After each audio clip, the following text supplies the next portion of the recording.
Dobre, Wilson, ideš von doručovať jedlo. Tak tu sú veci, ktoré ťa čakajú. Sú úplne normálne.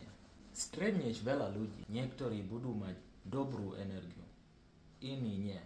To je normálne. Poznáš to úzke miesto, kde asi nikoho nestretneš na bicykli? Áno, tam stretneš viac ľudí, ako čakáš. To je normálne. Narazíš na ťažničky, ktoré nerobia svoju prácu dobre. Ale ak s nimi prehovoríš, hneď sa nahnevajú.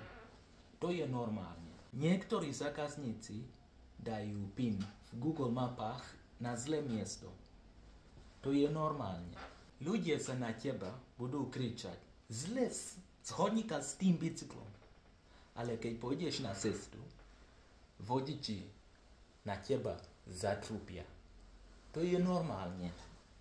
Jednoducho môže sa stať čokoľvek. To je všetko normálne. Kontroluj svoje emócie, lebo keď reaguješ na hnevanie, cítiť sa ešte horšie. Ak sa ti to nepodarí a zareaguješ zle, aj to je normálne. Si len človek. Choď doručovať jedlo.